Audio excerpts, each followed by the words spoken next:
짜뚜짝 시장에서 한 중국인 관광객이 상인과 싸우며 물건을 집어던지고 있습니다. 이게 뭐야? 바가지 씌우지 말라고 했잖아. 중국인의 거친 말에 상인은 당황해했고, 저 역시도 어떻게 해야 할지 몰랐어요. 중국인의 태도는 태국 사람들을 모욕하는 듯 보였고, 그 순간 저는 큰 충격을 받았어요. 또 신성한 사원에서 신발을 벗지 않은 채 들어가려는 중국인 가족을 막으려 했을 때 그들은 웃으며 말했죠. 사진만 찍고 나갈 건데 뭐 어때? 그들의 경박한 태도는 태국 문화를 무시하는 것 같았고 저는 아무 말도 할 수 없었어요. 가장 큰 충격은 파타야 해변에서 한 중국인 관광객이 담배를 피우고 해변에 꽁초를 버리며 저를 무시한 사건이었습니다. 너희 나라는 간섭이 많네. 그가 내뿜은 연기처럼 그들의 무례한 행동은 제 자부심을 완전히 무너뜨려 버렸어요. 그들이 떠난 후 저는 한국인 관광객들이 생각났습니다. 그들의 따뜻한 미소와 예의가 얼마나 그리웠는지, 그들과의 시간이 얼마나 소중했는지를 다시금 깨달았죠. 여러분의 구독과 좋아요는 저에게 큰 힘이 됩니다. 안녕하세요. 저는 태국에 살고 있는 나완이라고 합니다. 방콕에서 태어나고 자랐으며 어릴 적부터 외국인들과의 만남이 자연스러운 환경 속에서 자랐습니다. 태국은 관광이 발달한 나라기 때문에 자연스럽게 외국인들이 많이 찾는 곳이죠. 저희 부모님께서는 방콕 중심부에서 작은 가게를 운영하셨는데 부모님은 가게를 찾는 외국인 손님들과의 소통을 위해 간단한 영어를 익히곤 하셨죠. 그 모습을 보며 자라면서 외국어에 대한 관심이 생겼고 결국 태국의 대표적인 관광 산업에서 일하게 될 것이라고 생각했습니다. 제가 가이드로 일하면서 가장 많이 마주한 손님들은 바로 한국인이었어요. 처음에는 영어로만 소통했지만 한국 분들을 많이 만나면서 한국어를 배우고 싶다는 마음이 생기기 시작했죠. 한류 문화가 세계적으로 인기를 끌고 있어서 관심을 가졌던 것도 사실이지만 한국 관광객들에게 더 나은 서비스를 제공하면 제 경쟁력이 향상될 것 같아 한국어 학습을 결심했어요. 처음에는 한국인 관광객들이 자주 사용하는 간단한 표현들, 예를 들어 고맙습니다, 안녕하세요 같은 간단한 말을 듣고 흉내를 내기 시작했어요. 당연히 처음엔 발음이 서툴렀지만 한국인 관광객들은 저의 서툰 한국어를 들으며 미소 지었고 때로는 저에게 올바른 발음을 가르쳐 주기도 했어요. 그러던 중 제가 한국어를 제대로 배워야겠다고 생각한 일이 있었어요. 투어 중 태국어 설명을 듣고 어려움을 겪는 한국인 부부를 보고 한국어로 간단한 설명을 할 수 있으면 좋겠다고 생각했습니다. 그날 이후 저는 한국어를 제대로 공부하기 시작했어요. 인터넷 강의를 찾아 듣고 한국인 손님들에게 배운 표현들을 메모하면서 조금씩 실력을 키웠죠. 시간이 지나면서 저는 한국어로 간단한 인사말뿐만 아니라 관광 명소에 대한 설명도 조금씩 할 수 있게 되었어요. 한국인 관광객들은 제가 한국어로 말할 때마다 놀라며 어떻게 이렇게 한국어를 잘하세요? 라고 물어보더군요. 그럴 때마다 저는 웃으며 여러분 덕분에 조금씩 배웠습니다 라고 대답했어요. 한국어에 능숙해지면서 한국인 관광객들과의 소통은 더욱 즐거워졌어요. 예를 들어 짜뚜짝 시장에서 한국인 관광객이 물건을 살 때 저에게 이건 얼마예요? 라고 한국어로 묻거나 조금 더 싸게 사고 싶은 마음을 보이면 제가 즉흥적으로 흥정을 도와드렸어요. 그때마다 그분들은 아주 좋아하며 저에게 엄지손가락을 치켜들며 최고라고 칭찬을 해주었어요. 그럴 때마다 가이드 일이 더 재미있었고 한국어를 배운 덕분에 손님들이 늘어나 수입도 좋아졌어요. 한국 분들이 제 한국어 실력을 칭찬해 주시고 저를 신뢰하며 투어를 즐기셨고 저 또한 즐거운 마음으로 가이드 일을 하며 큰 보람을 느꼈죠. 한국인 관광객들은 항상 저에게 인간적으로 친절하게 대했습니다. 예를 들어 투어가 끝나면 종종 저에게 작은 선물을 건네주거나 고맙습니다 라고 손을 꼭 잡으며 인사하는 모습이 저를 기쁘게 했어요. 한 번은 방콕의 대표적인 사원 투어가 끝난 후 한국분이 저에게 다가와 말했어요. 나완 씨 덕분에 정말 좋은 시간을 보냈고 지루하지도 않았으며 무엇보다 의사소통이 되어서 너무 즐거웠어요. 덕분에 태국이 더 좋아졌어요. 그 말 한마디가 저에게는 가장 큰 선물이었죠. 또 다른 한국인 여성분은 투어 내내 저와 함께 사원을 돌며 열심히 사진을 찍었고 투어가 끝난 후 제게 감사를 하며 말했어요. 오늘 날씨가 더운데 고생 많으셨죠. 집에 가시면서 맛있는 거 사드세요 하고 팁을 주셨을 때 저는 그분의 배려에 감동을 받았습니다. 한국 분들은 팁을 주는 방식에서도 매너가 느껴졌어요. 그들은 단순히 돈을 건네기보다는 저와 짧은 대화 몇 마디를 한 후에 직접 봉투에 팁을 넣어 건네주며 정말 수고 많으셨습니다. 다음에 태국에 오면 꼭 나완 씨 투어를 신청할게요 라고 말했어요. 그때마다 저는 마음 깊이 감사했고 한국 분들의 따뜻한 마음이 제 일에 대한 자부심을 더욱 키워줬어요. 저는 어느덧 가이드 일이 관광지를 소개하는 단순함을 넘어서 태국과 한국 사이를 잇는 다리 같은 역할을 하고 있다는 자부심을 느끼게 되었어요. 특히 한국어를 배우며 그들과의 소통이 더 깊어지자 그들은 제게 단순한 손님이 아니라 소중한 인연이 되어갔습니다. 그런데 어느 날부터인가 한국인 관광객들이 눈에 띄게 줄어들기 시작했어요. 처음엔 그저 계절적인 요인이나 일시적인 변화일 거라 생각했어요. 하지만 시간이 지나도 상황은 나아지지 않았고 결국 아예 태국에 관광을 오지 않는 날들이 생기기 시작했어요. 그때부터 저는 마음속 깊이 불안해지기 시작했어요. 무슨 일이 일어난 걸까? 제 주변 동료들과 이야기를 나누며 그 이유를 찾아보려 했지만 정확한 답을 찾기 어려웠어요. 그러던 어느 날 우연히 들은 소식이 제 머릿속을 혼란스럽게 만들었어요. 나완, 한국이 우리를 차별한다는 소문 들었어? 동료 가이드가 던진 그 말에 저는 깜짝 놀랐어요. 평소에는 늘 친절하고 예의 바른 한국인 관광객들만 보아왔기에 그들이 태국인을 차별한다는 말이 믿기지 않았죠. 하지만 그 이야기는 단순한 소문이 아니었어요. 태국 내에서 한국에 대한 불만과 분노가 점차 커지고 있었고 밴 코리아 운동이 확산되고 있다는 사실을 알게 되었어요. 그 운동의 발단은 몇 가지 사건에서 시작되었다고 들었습니다. 그중 가장 큰 충격을 준 것은 태국의 유명 연예인이 한국에 입국을 시도하다가 공항에서 몇 시간 동안 대기한 끝에 입국 거부를 당했다는 일이었어요. 그 소식이 태국 언론에 크게 보도되었고 사람들은 이 사건을 두고 한국이 태국인을 무시하고 차별한다고 받아들였습니다. 저는 그 뉴스를 보며 큰 충격을 받았어요. 그동안 제가 알고 있던 한국과는 너무나도 다른 이미지였으니까요. 뿐만 아니라 한국의 한 여행사에서 태국인 단체 관광객의 예약을 받지 않겠다고 발표한 일도 큰 논란이 되었습니다. 그들은 태국인들이 문제를 일으킨다는 이유로 예약을 거부한다고 했지만 태국에서는 이것이 명백한 인종차별로 받아들여졌어요. 이 사건은 태국인들 사이에서 큰 반발을 불러일으켰고 한국에 대한 불만이 더욱 커지게 된 계기가 되었죠. 저 역시 그 소식을 듣고 혼란스러웠어요. 정말로 한국인들이 우리를 그렇게 생각하는 걸까? 라는 의문이 머릿속을 떠나지 않았어요. 이런 사건들이 쌓이면서 태국 내에서는 한국에 대한 불만이 폭발적으로 커졌어요. 인터넷과 SNS에서는 한국을 방문하지 말자는 글들이 쏟아졌고 사람들은 한국 제품을 사지 않겠다고 선언하기 시작했어요. 저는 그때 처음으로 밴코리아라는 단어를 듣게 되었어요. 태국 사람들은 한국 여행을 가지 말자는 운동을 벌이기 시작했고 한국 관광을 가는 사람들을 비난하기도 했습니다. 한국은 우리를 무시하는 나라야. 왜 그런 나라에 돈을 쓰는 거지라는 식의 비난이 이어졌죠. 저는 이 모든 상황이 너무 혼란스러웠어요. 저는 한국 관광객들과의 좋은 추억들이 떠오를 때마다 그들이 진정 태국을 그렇게 생각하고 있는지 믿을 수 없었어요. 하지만 주변의 분위기는 갈수록 악화되었고 저 역시 점차 그 소문에 휘말려 들어갔어요. 왜 한국이 우리를 무시하고 차별하는 걸까? 라는 의문이 점점 확신으로 변하기 시작했어요. 그 때문인지 이제는 한국인 관광객들을 거의 찾아볼 수 없었어요. 그들이 자주 찾던 사원도 시장도 이제는 한국어를 사용하는 사람들을 보기 어려웠죠. 저는 투어를 준비하며 예전처럼 한국어로 공부를 계속했지만 정작 사용할 기회가 거의 없었어요. 예전에는 항상 한국인 관광객들로 북적이던 투어가 이제는 텅 비어버린 것 같았어요. 답답한 마음에 한 번은 예전에 자주 찾아오던 한국인 단골 손님이 생각나서 그들에게 메일로 연락을 해본 적이 있어요.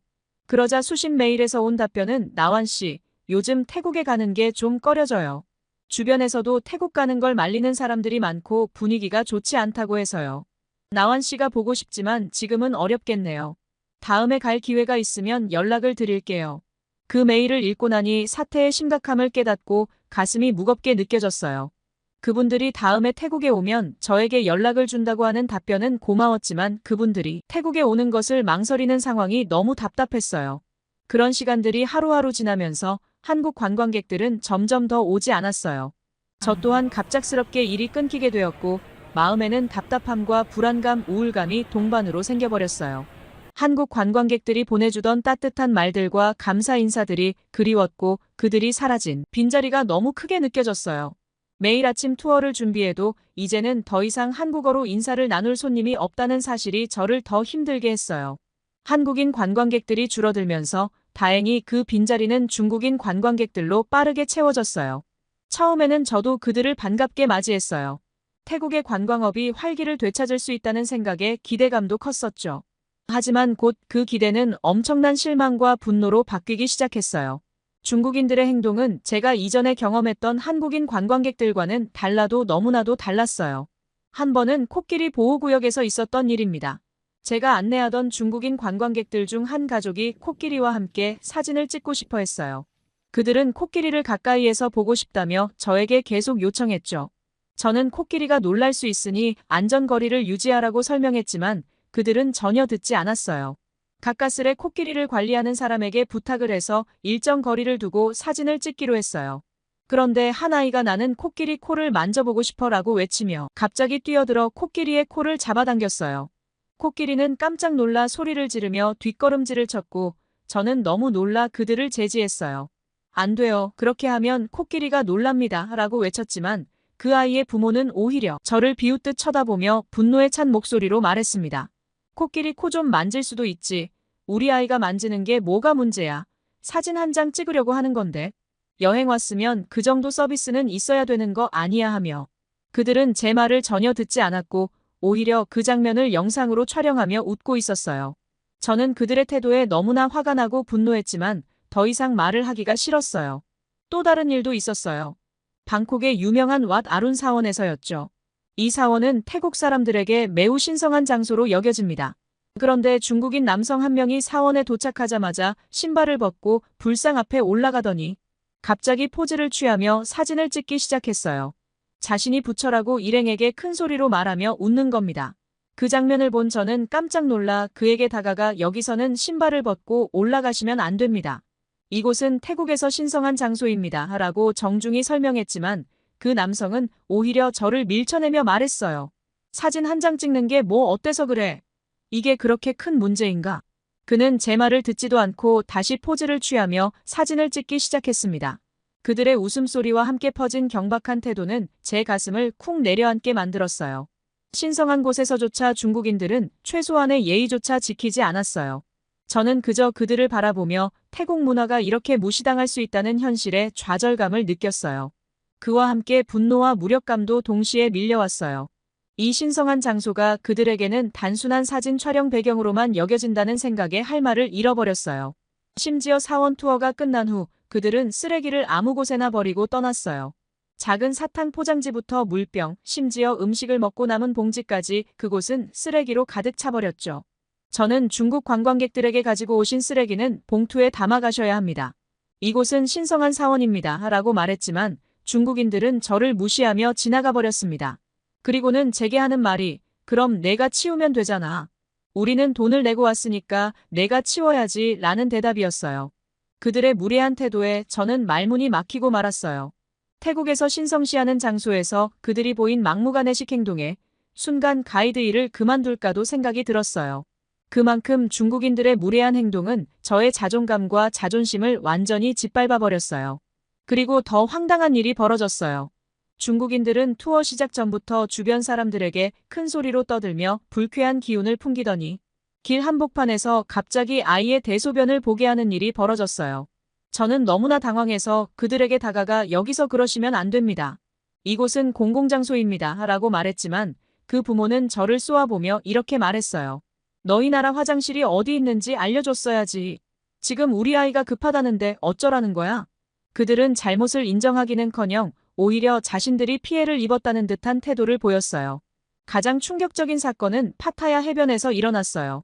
그날은 여느 때와 다름없이 중국인 관광객들을 데리고 해변 투어를 진행하던 중이었어요.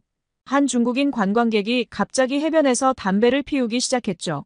저는 즉시 그에게 다가가 여기서는 흡연하시면 안 됩니다. 다른 사람들에게 피해가 갈 수 있어요. 라고 정중히 말했어요. 하지만 그는 제 말을 듣고도 전혀 반응하지 않았어요.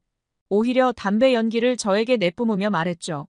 뭐가 그리 안 되는 게 많아. 휴가 왔으면 마음대로 할 수 있어야지 하며 담배꽁초를 해변 모래사장에 던져버리는 것을 보며 너무 큰 무력감을 느꼈어요. 해변에서 노는 아이들을 보며 중국인들의 무책임한 행동에 분노가 치밀었지만 저는 그저 입을 꾹 다물고 그들을 지켜볼 수밖에 없었어요. 그들은 태국 문화를 전혀 존중하지 않았고 그들의 행동은 마치 이곳이 아무런 규칙도 존중도 필요 없는 곳이라는 생각들로 가득했어요. 그때 저는 완전히 무력감을 느꼈습니다. 이 사람들에게 아무리 설명하고 설득해도 그들에게는 통하지 않았고 중국인들은 돈을 내고 여행을 왔기 때문에 손님으로서 당연하다는 의식으로 가득 차 있었어요. 이런 일들이 반복되면서 저는 점점 지쳐갔어요. 중국인 관광객들은 태국 문화를 존중하지 않는 듯 보였고 그들의 무례한 행동은 저뿐만 아니라 주변의 많은 태국인들에게도 큰 스트레스를 주었어요. 그들이 사원에서 큰 소리로 떠들며 태국어로 적힌 안내문을 무시하고 규칙을 지키지 않는 모습을 보면서 저는 이런 사람들을 어떻게 이해하고 받아들여야 할지 답이 보이지 않았어요. 이처럼 중국인들의 무례한 행동들을 볼 때마다 저는 점점 경계심이 생기기 시작했어요. 투어를 진행할 때도 항상 그들의 행동을 예의주시해야 했고 문제가 생기지 않도록 신경을 곤두세우며 일해야 했어요. 돈을 번다는 즐거움도 없었고 가이드의 자부심은 사라진 지 오래되었어요. 중국인들은 마치 시한폭탄과도 같은 존재여서 저는 스트레스로 인해 머리털이 심하게 빠지는 급성 탈모 현상도 오게 되었어요. 급기야 멀리서 중국말만 들려도 가슴이 떨리고 숨이 막히는 마음의 병을 얻고 말았어요. 그들은 제게 손님이 아니라 위험한 문제를 일으키는 불청객이었죠. 매일매일의 가이드 일이 점점 고통스러워지고 직업적 소명의식과 자부심마저 바닥에 떨어졌어요. 정말 최악의 상황이 되어버렸던 거죠. 예전에 따뜻하고 예의 바르던 한국인 관광객들과는 전혀 다른 중국인 관광객들이 무례한 행동에 지친 저는 한국인들이 그리워지기 시작했어요. 하지만 여전히 태국 내에서는 한국이 우리를 차별한다는 소문이 돌고 있었고 사람들은 벤코리아 운동을 벌이며 한국에 대한 반감을 키워갔죠. 그 상황 속에서 제가 한국인들을 그리워한다는 생각은 너무나도 이기적이고 잘못된 것처럼 느껴졌어요. 여전히 동료들도 한국인들이 우리를 무시한다는 인식이 강하게 자리 잡고 있더군요. 저는 그저 조용히 고개를 숙이고 그들의 말을 들을 수밖에 없었죠. 그러나 마음속 깊은 곳에서는 여전히 그들이 떠나버린 이유가 궁금하고 그리웠어요. 그들의 따뜻한 인사와 진심 어린 감사의 말들이 자꾸 떠올랐어요. 하지만 이 감정을 누구에게도 말할 수 없었죠. 정말로 그들이 우리를 떠난 이유가 태국 때문일까라는 의문이 끊임없이 맴돌았어요. 그러면서도 중국인 관광객들의 무례한 행동을 매일같이 견뎌야 했어요. 그들이 사원에서 큰 소리로 떠들고 규칙을 무시하며 저를 무시하는 듯한 태도를 보일 때마다 저는 속으로는 분노와 무력감을 느꼈지만 생계를 위해 그들을 환대해야만 했습니다. 그럴 때마다 제 마음은 괴로웠어요. 이렇게까지 하며 이 일을 해야 하나라는 생각이 들며 직업에 대한 갈등이 매우 심하게 왔습니다. 매일 밤 집에 돌아와 침대에 누우면 한국 관광객들이 떠나버린 이유와 지금 제가 겪고 있는 현실 사이에서 갈등하며 잠 못 이루는 날들이 많았어요. 한국 관광객들이 돌아오길 바라면서도 그들이 우리를 정말 떠나버린 건 아닐까 하는 두려움이 저를 괴롭혔죠. 중국인들을 위해 어쩔 수 없이 웃으며 맞이해야 하는 손님과 마음속으로 그리워하고 있는 한국 관광객들 사이에서 저는 그저 깊은 한숨과 갈등만 있을 뿐이었어요. 어느 날 저는 우연히 인터넷을 통해 한국과 태국 사이의 갈등에 대한 진실을 알게 되었어요. 그동안 우리가 믿고 있던 한국이 태국인을 차별한다는 소문이 사실이 아니었어요. 오히려 일부 태국인들이 한국에서 불법 체류를 하거나 범죄를 저질렀기 때문에 한국 정부가 입국 규제를 강화했을 뿐이었죠. 그 사실을 처음 알게 된 순간 머릿속이 하얘졌어요. 제가 믿고 있었던 모든 것이 잘못된 정보에 기반한 것이라는 사실이 너무 충격적이었거든요. 그동안 저는 한국에 대해 나쁜 감정을 가지고 있었고 그들이 우리를 떠나버린 것에 대해 배신감을 느끼기도 했었어요. 그런데 그 감정이 잘못된 정보와 오해에서 비롯된 것이라는 걸 알게 되자 화가 났어요. 내가 그동안 한국인들을 오해하고 미워했던 것이 얼마나 멍청한 생각이었는가를요. 한국인들이 우리에게 얼마나 친절하고 따뜻했는지 알면서도 저는 그저 주변의 소문에 휩쓸려 그들을 미워하고 있었던 거였어요. 그동안 한국 관광객들이 제게 보여준 따뜻한 말들과 감사의 표현들이 머릿속에 떠오르며 그들을 그리워했던 제 마음이 부끄럽게만 느껴졌어요. 만약 제가 진실을 더 일찍 알았다면 그렇게 많은 오해를 쌓지 않았을 텐데 이제야 알게 된 진실이 너무나도 씁쓸했어요. 우리는 잘못된 정보에 휘둘렸고 그로 인해 소중한 사람들과의 관계를 잃어버렸죠. 한국인들에게 쏟았던 원망과 분노가 사실 아무런 이유 없는 것들이었음을 알고 나서 너무나 미안한 마음이 들었어요. 저는 한국에 대한 오해가 풀린 후 그동안 잘못된 정보로 한국인들을 오해했던 제 자신이 너무나 부끄러웠어요. 한국인들이 태국을 사랑해 주었고 저에게 따뜻한 기억을 남겨주었는데 그들이 떠나버린 이유가 우리가 품었던 오해와 편견 때문이라는 사실을 깨닫고 나니 마음이 불편했어요. 그래서 저는 진심을 담아 한국인들에게 다가가기로 결심했습니다. 온라인과 SNS가 유일한 수단이었기 때문에 저는 한국인들에게 제가 느끼는 후회와 사과의 마음을 전달해야겠다고 생각했어요. 저는 SNS에 진심으로 글을 남겼어요. 안녕하세요, 나완입니다. 저는 방콕에서 여러분을 맞이했던 가이드입니다. 그동안 잘못된 정보로 인해 여러분을 오해했던 것을 깊이 반성하고 있습니다. 한국인 여러분은 저에게 너무나도 따뜻한 기억을 남겨주었고 그 추억들이 저를 지금까지 지탱하게 해주었습니다. 하지만 그동안의 오해로 인해 저희가 여러분을 잘못된 시선으로 바라본 점에 대해 진심으로 사과드립니다. 태국은 언제나 여러분을 환영합니다. 저 또한 여러분을 태국에서 만나 뵙고 싶습니다. 다시 오셔서 태국의 아름다움을 함께 나눌 수 있기를 간절히 바랍니다. 저는 글을 올린 후 솔직히 큰 기대는 하지 않았어요. 그러나 며칠 후 한두 명의 한국인들이 댓글을 달아주셨어요. 나완 씨, 당신의 진심이 느껴집니다. 다시 태국에 가면 꼭 당신의 이름을 생각해서 가이드 신청을 할게요. 그들의 짧은 댓글은 제 마음에 큰 위로가 되었어요. 또 다른 댓글에는 이렇게 적혀 있었죠. 저 역시도 태국에서 따뜻한 추억을 많이 쌓았습니다. 다음에 다시 방문할 때 꼭 연락드릴게요. 비록 작은 반응들이었지만 그들은 저에게 큰 희망을 주었습니다. 한국인들이 다시 태국을 찾아줄 수 있다는 믿음이 생겼고 저는 다시 한번 태국에서 그들을 맞이할 준비를 하기로 했습니다. 그래서 저는 부모님이 운영하는 가게 앞에 환영합니다. 라는 한국어 간판을 걸고 마음속으로 그들의 방문을 기다렸습니다. 저는 이번 경험을 통해 깨달았어요. 잘못된 정보와 오해는 사람들 사이의 관계를 망가뜨릴 수 있지만 진심과 시간을 통해 그것을 회복할 수 있다는 것을요. 저는 지금껏 한국인 관광객들로부터 많은 것을 배웠습니다. 서로 다른 문화를 존중하고 진정한 소통이 얼마나 중요한지 깨달았죠. 저는 그들이 다시 태국을 찾을 때마다 최선을 다해 맞이할 겁니다. 그리고 두 나라가 다시 예전처럼 사이좋게 지낼 수 있기를 진심으로 바랍니다.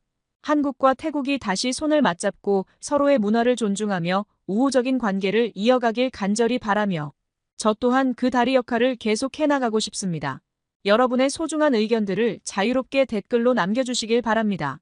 지금까지 시청해주셔서 진심으로 감사합니다.